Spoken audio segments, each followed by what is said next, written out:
ওয়ালাকাদ কাররামনা বানি আদম। আমার আল্লাহ পাক ডাক দিয়া বলেন, যারা পৃথিবীতে আদম নবীজির সন্তান রয়েছে, আমি আল্লাহ পাক ওই আদম নবীজির সন্তানদেরকে অবশ্যই অবশ্যই সম্মান দান করেছি। জবান খুলে বলুন সুবহানাল্লাহ। আয়াতটা একটু খেয়াল করবেন। আমার আল্লাহ পাক রব্বুল আলামিন বলেন, যারা পৃথিবীর জমিন আদম নবীজির সন্তান, তাদেরকে আমি আল্লাহ পাক অনেক সম্মান দান করেছি, অনেক সম্মানিত করেছি। আজকে হিন্দু হতে পারে, সে কিন্তু আদম নবীজির সন্তান। খ্রিস্টান হতে পারে, সেও কিন্তু আদম নবীজির সন্তান। ইহুদি হতে পারে, সে কিন্তু আদম নবীজির সন্তান। বৌদ্ধ হতে পারে, সে কিন্তু আদম নবীজির সন্তান। এই পৃথিবীর জমিনে মাজুসি হতে পারে, সে কিন্তু আদম নবীজির সন্তান। এই পৃথিবীর জমিনে আস্তিক হতে পারে, সে কিন্তু আদম নবীজির সন্তান। এই পৃথিবীর জমিনে যারা বলে আল্লাহ বলতে কিচ্ছু নাই, এরাও কিন্তু আদম নবীজির সন্তান। আমার আল্লাহ ডাক দিয়ে বলেন, যারা আদম নবীর সন্তান, আমি আল্লাহ পাক তাদেরকে অনেক সম্মান দান করেছি, তাদেরকে অনেক সম্মানিত করেছি। জবান খুলে বলুন মারহাবা। এর দ্বারা বোঝা যায় আমার আল্লাহ পাক মানুষ হিসেবে হিন্দুদেরকেও সম্মান দান করেছেন, খ্রিস্টানদেরকেও সম্মান দান করেছেন, বৌদ্ধদেরকেও সম্মান দান করেছেন, মাজুসিদেরকেও সম্মান দান করেছেন। যারা আল্লাহকে বিশ্বাস করে তাদেরকেও আমার আল্লাহ পাক সম্মান দান করেছেন। যারা আল্লাহকে মানে না, আদম সন্তান হিসেবে আমার আল্লাহ পাক তাদেরকেও সম্মান দান করেছেন। কথা বলেন ঠিক কিনা?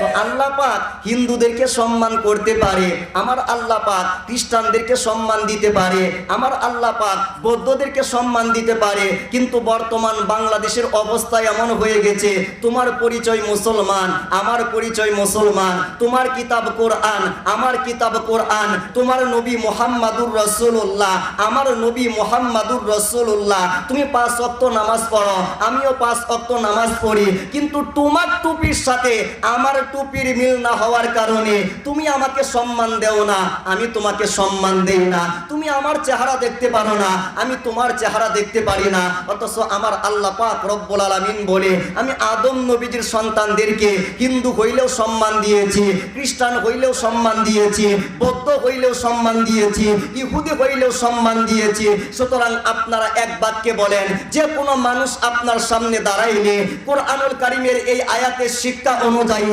আমাদেরকে সম্মান দেওয়ার দরকার আছে না নাই? আরেকটা আওয়াজ খুলে বলুন, দরকার আছে না নাই? আল্লাহ, আমি তো আরেকজনকে সম্মান দিতে চাই না। শিক্ষিত মানুষেরা রিকশাওয়ালাকে সম্মান দিতে চায় না, যারা শিক্ষিত মূর্খদেরকে সম্মান দিতে চায় না, যারা বড় লোক ছোট লোকদেরকে সম্মান দিতে চায় না।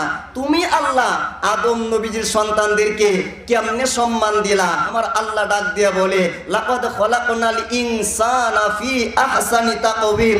কুল কায়নাতের যত সৃষ্টি রয়েছে, সমস্ত সৃষ্টির ভিতরে সবচাইতে সুন্দর চেহারাটা আদম নবীর সন্তানকে দান করে আমি সম্মান দান করেছি।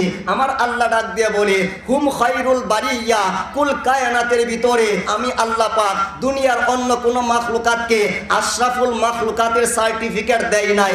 একমাত্র আদম নবীর সন্তানদেরকে সর্বোচ্চ সার্টিফিকেট দান করে আশরাফুল মাখলুকাত বানিয়ে আমি আল্লাহ সম্মান দান করেছি। আল্লাহ আদম নবীর সন্তানদেরকে আর কেমনে সম্মান দান করলা? আমার আল্লাহ ডাক দিয়া বলে, যারা আদম নবীর সন্তান রয়েছে এদেরকে নদী থেকে রিজিক দান করি, গাছ থেকে রিজিক দান করি, আমি আল্লাহ পাক বাতাস থেকে অক্সিজেন দান করি, আমি আল্লাহ পাক এই কুল কায়নাতের ভিতরে সবচাইতে সর্বোচ্চ রিজিক আদম সন্তানদেরকে দান করে সম্মান দান করেছি। আমার আল্লাহ ডাক দিয়ে বলে, এই আদম সন্তানেরা দিনের বেলায় গুনাহ করে, রাতের বেলায় গুনাহ করে, দরজা বন্ধ করে গুনাহ করে, দরজা খোলা রেখে গুনাহ করে, কিন্তু আমি আল্লাহ পাক সাত্তার হয়ে তাদের গুনাহগুলা রহমতের ডাকনা দিয়ে ডেকে রেখে আমি আল্লাহ বড় সম্মান দান করেছি। আমার আল্লাহ ডাক দিয়া বলে, এই আদম সন্তানেরা ভালো কাজ করবে একটা, কিন্তু আমল নামাই লেখার টাইমে 10টা লেখার মাধ্যমে, 70টা লেখার মাধ্যমে, 700 লেখার মাধ্যমে আমি আল্লাহ পাক এই আদম সন্তানদেরকে বড় সম্মান দান করেছি। হতে পারে মুসলমান, হতে পারে খ্রিস্টান, হতে পারে বৌদ্ধ, হতে পারে আস্তিক, হতে পারে নাস্তিক, কিন্তু আপনি আদম নবীর সন্তান হওয়ার কারণে সম্মান দিয়েছেন কে? আরেকটা আওয়াজ খুলে বলুন, সম্মান দিয়েছেন কে? আজকে আমার টুপির সাথে তোমার টুপির মিল না হইলে তুমি আমাকে সম্মান দেও না, আমি তোমাকে সম্মান দেই না, কাল কিয়ামতের ময়দানে ওই নবীর সামনে দাঁড়াইতে পারবে না। ওই নবীজি রাহমাতুল লিল আলামিন মুসলমানদেরকে যেমন সম্মান দিয়েছেন, অন্য ধর্মের অনুসারীদেরকেও সম্মান দিয়েছেন। আমি কোনো দুনিয়ার বানানো কিতাব থেকে বলতেছি না, সহিহ হাদিসের 1 নম্বর কিতাবের নাম হচ্ছে বুখারী শরীফ। সেই বুখারী শরীফের কিতাবুল জানায়েজের মধ্যে সাহাবায়ে কেরাম হাদিস বর্ণনা করেন। আমার নবীজি রাহমাতুল লিল আলামিন সাহাবায়ে কেরামকে নিয়ে বসে আছেন, হঠাৎ করে মাররত বিনা জানাজাতু ইয়াহুদিয়িন, সাহাবায়ে কেরাম ডাক দিয়া বলে, আমরা তাকিয়ে দেখলাম আমাদের সামনে মদিনার কামলে ওয়ালা নবীজির সামনে একটা ইহুদির লাশ যাইতেছে। সাহাবায়ে কেরাম ডাক দিয়া বলে, আমরা তাকায়া দেখলাম ফাকামা লাহান নাবিয়্যু সাল্লাল্লাহু আলাইহি ওয়া আলিহি ওয়া সাল্লাম, মদিনার কামলে ওয়ালা নবীজি ইহুদির লাশটা দেখার সঙ্গে সঙ্গে উনি বসা অবস্থা থেকে ডাইরেক্ট দাঁড়িয়ে গেলেন। সাহাবায়ে কেরামের একটা অভ্যাস ছিল, নবীজি যা করবেন সাহাবীরাও তা করবেন, মনের ভিতরে কোনো প্রশ্ন থাকলে করার পরে প্রশ্ন করবেন। সাহাবীরা ডাক দিয়া বলে, নবীজি যখন দাঁড়াইলেন ফাকুমনা, আমরাও নবীজির সাথে সাথে ওই লাশটাকে সম্মান করার জন্য সঙ্গে সঙ্গে দাঁড়িয়ে গেলাম। লাশ যখন চলে গেল নবীও বসে পড়লেন। জিজ্ঞাসা করলাম, ইয়া রাসূলুল্লাহ, আপনি তো বলেছিলেন এই পৃথিবীর জমিনে মুসলমানদের সবচাইতে বড় শত্রুর নাম হচ্ছে ইহুদি, কিন্তু আপনি যেই লাশটা দেখে দাঁড়াইলেন এটা তো একটা ইহুদির লাশ, আপনি কেমন করে দাঁড়াইলেন? আমার নবীজি ডাক দিয়া বলে, শুনো, সে ইহুদি হতে পারে, আলাইসাত লাফসা, আল্লাহ পাকের একটা সৃষ্টি, আশরাফুল মাখলুকাত মানুষ। আজকে আমি মানুষকে সম্মান করার জন্য দাঁড়িয়ে গেলাম। জবান খুলে বলুন আল্লাহু আকবার, আরেকটা আওয়াজ খুলে বলুন আল্লাহু আকবার। আবু দাউদ শরীফের 5144 নম্বর হাদিস, হযরতে আবু তুফাইল রাদিয়াল্লাহু তাআলা আনহু উনি বলেন, আমি জিরিন্না নামক স্থানে দেখলাম মদিনার কামলে ওয়ালা নবীজি একটা উট জবাই করে উটের গোশতগুলা সাহাবায়ে কেরামকে বন্টন করে দিচ্ছেন, আর আমি উটের হাড্ডিগুলা বহন করতেছিলাম।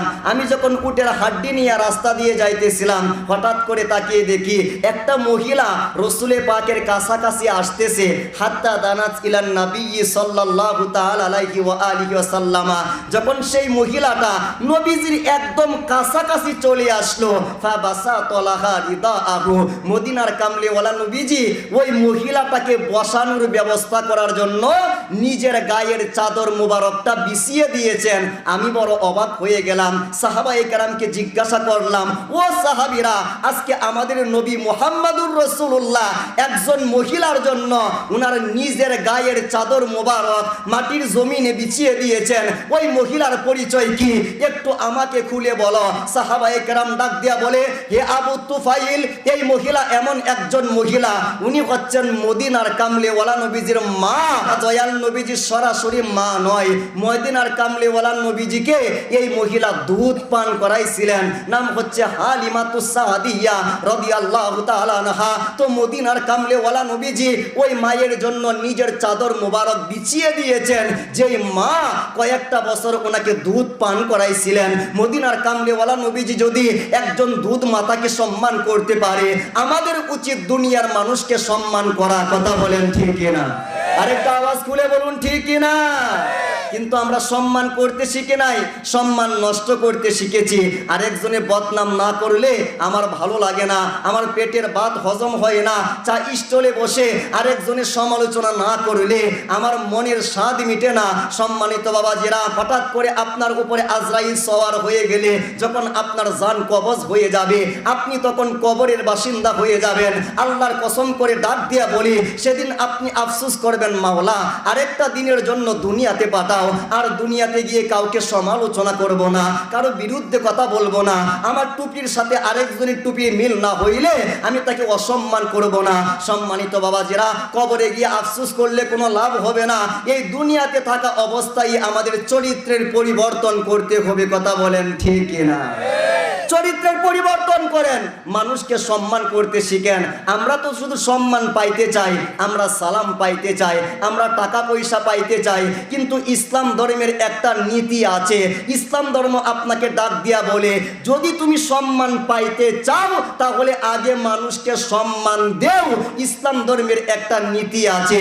যদি তুমি সালাম পাইতে চাও, আফসুস সালামা বাইনাকুম, আগে মানুষকে সালাম দাও। ইসলাম ধর্মের একটা নীতি আছে। আমার রসুলে পাক ডাক দিয়া বলে, যদি তুমি আল্লাহর পক্ষ হতে মাল সম্পদের অধিকারী হইতে চাও, আনফিক ইউনফাক, তাহলে আগে তোমার মাল সম্পদ এতিমদেরকে বিলি করে দাও, গরিবদেরকে বিলি করে দাও। ইসলাম ধর্মের একটা নীতি আছে। ইসলাম ধর্ম ডাক দিয়া বলে, যদি তুমি দুনিয়ার জমিনে থাকা অবস্থায় আল্লাহ পাকের রহমত পাইতে চাও, ইরহাম ইউরহাম, তাহলে দুনিয়ার মানুষকে রহম করো, আল্লাহ পাক তোমাকে রহম করবেন। এর দ্বারা বোঝা যায় মানুষকে রহম করলে আল্লাহর পক্ষ হতে রহম পাওয়া যায়। এই দুনিয়ার মানুষকে দান করলে আল্লাহর পক্ষ থেকে সম্পদ পাওয়া যায়। এই দুনিয়ার মানুষকে সালাম দিলে অটোমেটিক সালামের উত্তর পাওয়া যায়। এই দুনিয়ার মানুষকে সম্মান করলে আল্লাহর পক্ষ থেকে সম্মান পাওয়া যায়। কথা বলেন ঠিক কিনা? জবান খুলে বলুন ঠিক কিনা? তিরমিজি শরীফের একখানা হাদিসে মোবারক, হযরতে আনাস রাদিয়াল্লাহু তাআলা আনহু, উনি ডাক দিয়া বলে, শোনো, মা আকরামা শাবুন শাইখান লি সিন্নিহি, এই দুনিয়ার জমিনে যদি কোনো যুবক কোনো বৃদ্ধ মানুষকে সম্মান করে, বড় মানুষকে সম্মান করে, বয়সে বড়, এলেমে বড়, যে কোনো দিক থেকে বড়, যদি দুনিয়ার কোনো যুবক একটা বৃদ্ধ মানুষকে সম্মান করে, মুরব্বী মানুষকে সম্মান করে, তো আপনি সম্মান করলেন, লাভ কি হবে? তখন এই হাদিসের শেষ অংশে বলা হচ্ছে, যদি তুমি যুবক অবস্থায় আরেকজনকে সম্মান করতে পারো, আরেকজনকে সম্মান দিতে পারো, তুমি যখন বৃদ্ধ হয়ে যাইবা, তোমার যখন বয়সটা বেড়ে যাবে, তখন আল্লাহ পাক তোমার খাতিরে এই দুনিয়ার জমিনে এমন কিছু যুবক পয়দা করে দিবেন, সৃষ্টি করে দিবেন। মাইয়্যুকরিমুহু ইনদা সিন্নিহি, তুমি যখন বুড়া হয়ে যাইবা, তখন ওই যুবকগুলা তোমাকে সম্মান করবে। জবান খুলে বলুন আল্লাহু আকবার। আরেকটা আওয়াজ খুলে বলুন আল্লাহু আকবার। এর দ্বারা বোঝা যায় আপনি যখন যুবক থাকবেন মানুষকে সম্মান করবেন, আপনাকে পছন্দ করলেও সম্মান করবেন, আপনাকে গালি দিলেও সম্মান করবেন। আপনি যদি সম্মান করতে পারেন, আপনি যখন বৃদ্ধ হয়ে যাইবেন, বয়সটা যখন বেড়ে যাবে, আমার আল্লাহ পাক আপনার খাতিরে, আপনার ওয়াসিলায় এমন কিছু যুবক তৈরি করবেন, যেই যুবকগুলা আপনাকে সম্মান করবে। এর দ্বারা বোঝা যায় সম্মান করলেই সম্মান পাওয়া যায়। তো সম্মান পাওয়ার আগে মানুষকে সম্মান করার দরকার আছে না? আমরা সম্মান করতে ভুলে গিয়েছি। আমার বন্ধু 10টা বছর একসাথে পড়াশোনা করেছি, একসাথে খাওয়া দাওয়া করেছি, একসাথে চলাফেরা করেছি, কিন্তু কোনো একটা টাইমে তার একটা কথার দ্বারা আমি আঘাত পেয়েছি, আমার কথার দ্বারা সে আঘাত পেয়েছে। এখন তার যে গোপন বিষয়গুলো আছে মানুষের সামনে প্রচার করি, সে যে কুকাণ্ডগুলা করত, কুকর্মগুলা করত, এগুলা মানুষের সামনে প্রকাশ করে তার চরিত্র নষ্ট করার চেষ্টা করি, তার সম্মান নষ্ট করার চেষ্টা করি। আমার রসুলে পাক ডাক দিয়ে বলে, শোনো, এই কাজ তুমি করিও না। কারণ মান তাতাব্বাহা আওরাতা আখিহিল মুসলিম, যেই ব্যক্তি এই দুনিয়ার জমিনে আরেকজনের দোষ ধরার চেষ্টা করে, আরেকজনের গোপন বিষয় তালাশ করার চেষ্টা করে, তাতাব্বাহা আল্লাহু আওরাতাহু ইয়াউমাল কিয়ামা, আমার আল্লাহ পাক ওই বান্দার দোষগুলা কিয়ামতের ময়দানে খুঁজে খুঁজে বের করবেন, মানুষের সামনে প্রকাশ করে দিবেন। আপনি যদি এই দুনিয়ার জমিনে আরেকজনের দোষ ধরার চেষ্টা করেন, আমার আল্লাহ পাক কিয়ামতের ময়দানে আপনার দোষগুলা মানুষের সামনে তুলে ধরবেন। আপনি যদি গোয়েন্দাগিরি করেন, আমার আল্লাহ পাক কিয়ামতের ময়দানে আপনার অপরাধগুলা মানুষের সামনে প্রকাশ করে দিবেন। মান সাতারা মুসলিমান সাতারাহুল্লাহু ইয়াউমাল কিয়ামা, রাসূলে পাক ডাক দিয়ে বলেন, তুমি যদি এই দুনিয়ার জমিনে আমার কোনো উম্মতের অপরাধ গোপন রাখো, আমি রাসূলুল্লাহ বলে গেলাম, কাল কিয়ামতের ময়দানে আমার আল্লাহ পাক রব্বুল আলামিন তোমার অপরাধ গোপন রাখবেন, এমনকি সর্বশেষ তোমার অপরাধ আমার আল্লাহ মাফ করে দিবেন। জবান খুলে বলুন সুবহানাল্লাহ। আপনার পায়ে হাত রেখে আমি অনুরোধ করে যাই, আপনার সামনে আপনার বন্ধু অপরাধ করছে, আপনার শত্রু অপরাধ করছে, আপনার বড় ভাই অপরাধ করছে, আপনি নিজের চোখে দেখছেন, ইচ্ছা করলে এই অপরাধ মানুষের সামনে প্রকাশ করে তার সম্মান নষ্ট করতে পারেন, কিন্তু ওই সময়টার ভিতরে আপনি এই হাদিসটা স্মরণ রাখবেন, আমার রসুল তো বলেছে আরেকজনের অপরাধ গোপন করলে, আরেকজনের দোষ ত্রুটি গোপন করলে আমার আল্লাহ পাক আমার দোষ ত্রুটিগুলা গোপন করে রাখবেন। এই ব্যবস্থা যদি আপনি করতে পারেন তাহলে দুনিয়াতেও আপনি সফল কাম, পরকালেও আপনি সফল কাম। সর্বশেষ আল্লাহ পাক শিক্ষা দিয়েছেন মানুষকে সম্মান করার জন্য, রসুলে পাক শিক্ষা দিয়েছেন মানুষকে সম্মান করার জন্য। আল্লাহ পাক রব্বুল আলামিনের জাত এবং সিফাত রসুলে পাক ধারণ করেছেন। রসুলে পাকের সিফাতগুলা এই দুনিয়ার জমিনে শাহজালাল রহমাতুল্লাহি আলাইহি, শাহপরান রহমাতুল্লাহি আলাইহি, শাহজামাল রহমাতুল্লাহি আলাইহি, শাহ কামাল রহমাতুল্লাহি আলাইহি, শাহ সুলতান কমর উদ্দিন রুমি রহমাতুল্লাহি আলাইহি, এই পৃথিবীর জমিনে বরফির আব্দুল কাদের জিলানী রহমাতুল্লাহি আলাইহি, খাজা বাহাউদ্দিন নকশবন্দি রহমাতুল্লাহি আলাইহি, মুজাদ্দিদ আল ফিসানি রহমাতুল্লাহি আলাইহি, আতায়ে রাসূল গরিবে নওয়াজ খাজা বাবা মাইনুদ্দিন চিশতি, হাসান সানজারি রহমাতুল্লাহি আলাইহি, ওয়াইস কুরুনি রাদিয়াল্লাহু তাআলা আনহু সহকারে এই পৃথিবীর জমিনে হক্কানি ওলি আল্লাহরা আল্লাহর রাসূলের চরিত্র মুবারক ধারণ করেছেন। কথা বলেন ঠিক কিনা? আরেকটা আওয়াজ খুলে বলুন ঠিক কিনা? সেই আল্লাহর ওলিরা শিক্ষা দিয়েছেন। শোনো, ইমাম গাজ্জালি রহমাতুল্লাহি আলাইহি আল বিদায়াতুল হিদায়া কিতাবের মধ্যে উল্লেখ করতেছেন, ইন রাআইতা সাগীরান, হে বান্দা যদি তুমি কোনো ছোট মানুষকে দেখো তোমার চাইতে উত্তম মনে করবা, যেহেতু তোমার বয়সে ছোট তাহলে অপরাধ করছে কম, পাপ করছে কম, তুমি বয়সে বড় এজন্য তোমার পাপ বেশি, তোমার অপরাধ বেশি, এই কারণে ছোট মানুষকে পাইলে তুমি তাকে তোমার চাইতে শ্রেষ্ঠ মনে করবা এবং সম্মান করবা। সুবহানাল্লাহ বলেন। ইমাম গাজ্জালি রহমাতুল্লাহি আলাইহি উনি ডাক দিয়া বলেন, ইন রাআইতা কাবীরান, যদি তুমি কোনো বয়সে বড় মানুষকে দেখো তাহলে তুমি তাকে তোমার চাইতে শ্রেষ্ঠ মনে করবা। কেন? সেই ব্যক্তির বয়স বেশি, ইবাদত করছে বেশি। জবান খুলে বলুন সুবহানাল্লাহ। ইমাম গাজ্জালি রহমাতুল্লাহি আলাইহি উনি ডাক দিয়া বলেন, ইন রাআইতা আলিমান, যদি তুমি পৃথিবীর জমিনে কোনো আলেমকে দেখো তাহলে তুমি তাকে তোমার চাইতে শ্রেষ্ঠ মনে করবা, কারণ সে আল্লাহর পক্ষ হতে এলেম অর্জন করেছে, মারিফতের সাগরে ডুবতে পারছে, তুমি তো ডুবতে পারো নাই, সুতরাং তাকে সম্মান করবা। ইমাম গাজ্জালি রহমাতুল্লাহি আলাইহি উনি ডাক দিয়া বলেন, ইন রাআইতা জাহিলান, যদি তুমি পৃথিবীর জমিনে কোনো মূর্খ মানুষকে দেখো ওই ব্যক্তিকে নিজের চাইতে শ্রেষ্ঠ মনে করবা, কারণ সেই ব্যক্তি মূর্খ, সে অপরাধ করছে না যায় না, আল্লাহ পাক তাকে মাফ করে দিবে, কিন্তু তুমি তো জানো, জানার পরে অপরাধ করছো, আল্লাহ পাক তোমাকে পাকড়াও করবে। এইভাবে বলতে বলতে ইমাম গাজ্জালি রাহমাতুল্লাহি আলাইহি সর্বশেষ বললেন, ইন রাআইতা কাফিরান, যদি তুমি এই দুনিয়ার জমিনে কোনো কাফের ব্যক্তিকে দেখো সেই ব্যক্তিকে তোমার চাইতে শ্রেষ্ঠ মনে করবা, কারণ এমনও হইতে পারে তোমার মরণটা কাফের অবস্থায় হইতে পারে, আর ওই যে কাফের এই ব্যক্তিটা মরণের আগে ইমানদার হইতে পারে। কথা বলেন ঠিক কিনা? সুতরাং আপনার সামনে কাফের পড়ুক আপনি তাকে সম্মান করবেন, আপনার সামনে ছোট মানুষ পড়ুক আপনি তাকে সম্মান করবেন, আপনার সামনে বড় মানুষ পড়ুক আপনি তাকে সম্মান করবেন, আপনার সামনে আলেম পড়লে আপনি তাকে সম্মান করবেন, আপনার সামনে জাহেল পড়লে আপনি তাকে সম্মান করবেন, উম্মতে মুহাম্মাদি পাইলে সম্মান করবেন, মুসলমানকে সম্মান করবেন, আপনার বন্ধুকে পাইলে সম্মান করবেন, আপনার শত্রুকে পাইলে সম্মান করবেন। ইসলাম শিক্ষা দিয়েছে সম্মান করলেই সম্মান পাওয়া যায়। কথা বলেন ঠিক কিনা? আমরা সম্মান করতে চাই কি চাই না? কথা বলেন চাই কি চাই না? কারা কারা চাই দুই হাত তুলে দেখায় দেন। নারে তাকবীর, নারে রিসালাত, নারে হায়দারি, নারে হায়দারি, নারে